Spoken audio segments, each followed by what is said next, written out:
let me ask you something. Leadership presence or your competence? Which one wins? Most of us were taught that the answer is competence, of course. Be good enough at work, be really good at what you're doing, and the rest will take care of itself. Presence is kind of touchy feely and it's a nice to have thing. Don't even know what that is. It's a soft skill. I'm going to make the case today that that is not true. And that is the opposite, that your presence is the most important thing you transmitted as a leader. And here's the part that should get your attention. It's happening whether you mean it or not, right now, in every ordinary moment. And before you decide that this topic is for executives and has to do with executive presence, and it's not for you, and it's for the C-suite, the directors, let me stop you. This is not just a leadership issue. This is for all of us. If you're a parent, if you're a teacher, if you're a coach, anyone whose presence shapes another human being. And how we're showing up every single moment shapes the generation we're in and the generations coming after us. I know that's true because of two people from my own childhood. And let me tell you about them. Many of you who listen to me know that I grew up in Athens, Greece. For a while, I went to a Catholic school there, even though I am not Catholic. It was an English-speaking school. And my principal was a nun named Sister Kathleen. And Sister Kathleen had this really amazing habit. So I'm sixth, seventh grade, and she would stop me in the hallway, just in the hallway at the school on an ordinary day, and quite often, and she would look at me straight in the eye, full attention, and she would say something like this: Janet, I just know you're going to do amazing things in this world. That was it. 10 seconds. And I would walk away lit up. I wanted to try to be extraordinary. I wanted to try harder. I wanted to keep writing the essays I was writing. I wanted to become the person she seemed to see in me. And I can actually feel that feeling now, even though that's decades later. And she wasn't faking it. She really meant what she was saying. She saw something in me and she would reinforce it every time she saw me. She didn't always say the exact same thing. It was something like that, but it was something that was just so affirming to who I was and how she saw me. Now, let me tell you about the other one. Years later, when I was in college, I sat down with my academic advisor for the very first time. And I had just moved to the United States, and this was my very first meeting. I'm 17 years old. And he opened up my file. He looked at my SAT scores, and I quote, he just said, your SAT scores are average, nothing spectacular. He also went on, and I'm not going to go into the whole story, but he implied that I was a big fish in a small pond in my high school with all the accolades that I had there. And now I was in the real water, and we would see if I would succeed. And I want to be honest with you about what happened in me at that moment. As he was talking and he was making me feel small, I stopped hearing him. Everything he said just stopped. And I knew as I was sitting in that chair that this school was not for me and I had to leave. And I did. I left the school. And here's what I want you to notice. Neither of these moments were formal leadership moments. It wasn't a review. It wasn't an evaluation. It wasn't a big speech. Both of these moments came from ordinary interactions and both left imprints that I carried for decades. And these were leadership imprints. Now, here's where it gets close to home, because I want you to listen for yourself in a few things leaders tell themselves all the time when they're not paying attention to how they're showing up. Because what really was happening there is how they were showing up, not how good both of those people were the things that were making the imprint. Because I didn't really know much about their competence. I knew how it felt to be around them. So here's some of the things we tell ourselves that excuse how we act. I'm just being efficient. I don't have time to slow down and notice people. There's just too much to do. I've got things to do. I'm in a hurry. People know I care, even though I don't tell them. They know. They know I care. Oh, wait a minute. This one, I love this one.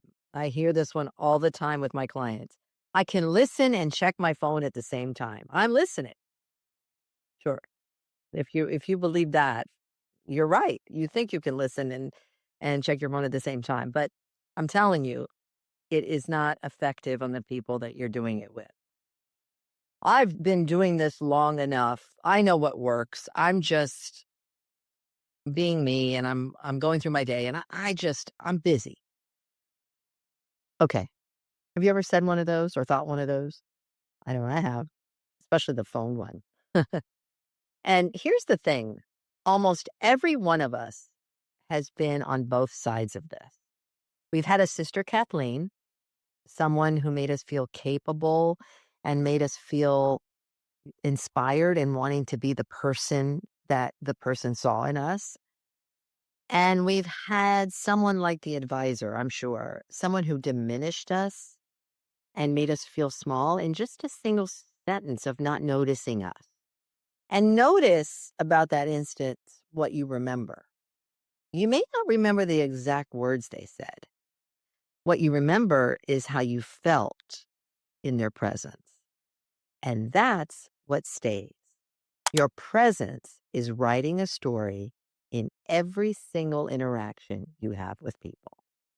Because people, and I mean, we're humans, are not forming their impressions of you just during a performance review or a formal conversation. They're taking you in every moment. By the way, your kids are doing this, your spouse is doing this, your friends are doing this in ordinary moments. Your tone, your timing, your facial expressions, what you pay attention to and what you rush past, what you praise and what you just dismiss. And over time, they draw conclusions about what you really want, what you really value, and what you expect. Sometimes, in spite of what you say. And then they adjust and they change how they show up around you. And this happens over time and you don't even notice it. So when you leave a room, you're leaving something behind every time, whether you mean to or not. Every single interaction is your imprint. So, why do we as capable leaders fall into this? The neuroscience of this is simple. Your brain is wired to conserve energy. And the way it does that is by automating whatever it can. I mean, so we got to be on autopilot. The more you repeat a pattern, the more it operates below conscious choice. Think about how you drive all the way home and you don't even remember the drive. It's how you can run a meeting while mentally you're somewhere else. And normally that's a gift. It's great. But leadership is one of the worst possible things to put on that autopilot, on that unconscious. Because here's what autopilot leadership actually looks like physically in the room, but attention is somewhere else. You're listening just long enough to form your reply, and then you're glancing at your phone while someone's still talking. You're correcting fast. You're not spending time praising because you're not really attuned to what's going on. And you move on without noticing what's actually happening in the room. None of that makes you a bad person. It just makes your leadership imprint accidental instead of intentional. And that accidental imprint, that residue you're leaving, it spreads. There's a researcher named Sigal Barsad who studied this.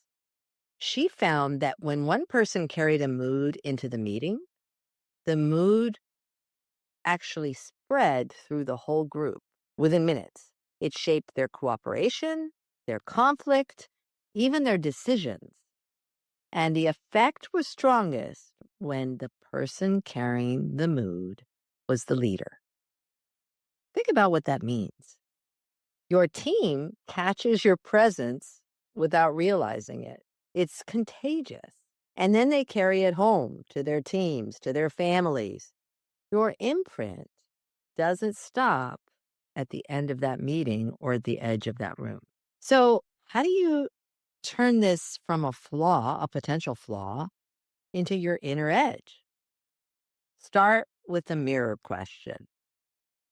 Where in my day do I move so fast that people start to feel like tasks instead of humans? Then do a quick self audit. Finish these 3 sentences honestly. When I walk into a room, people tend to feel not what you want them to feel.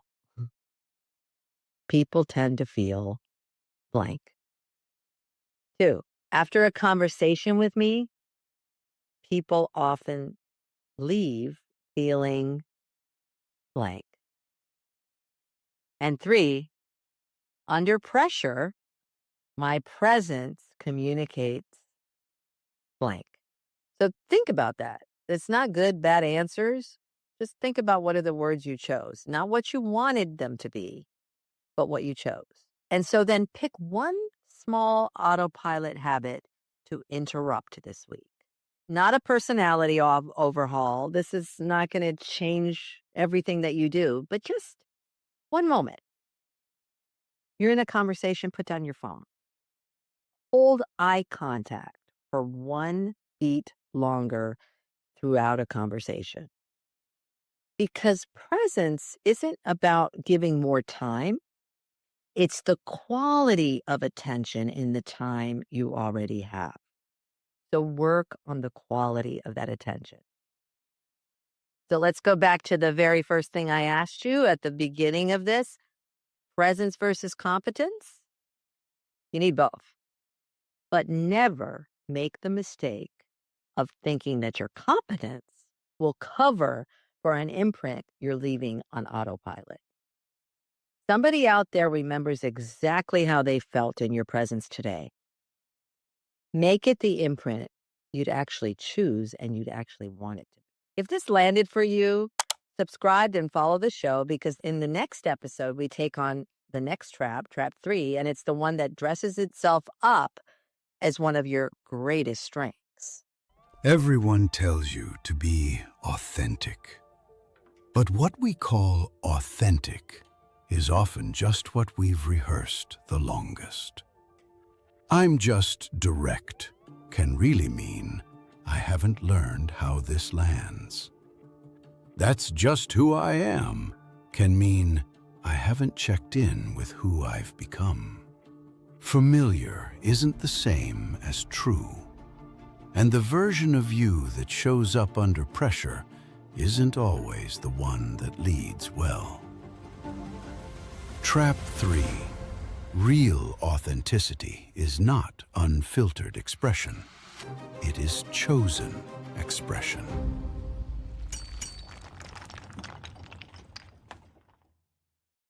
I'll see you there.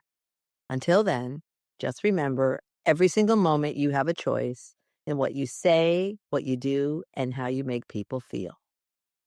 Pause and make those choices wisely and intentionally because every single moment, those small choices are who you become as a leader and as a human. See you next time.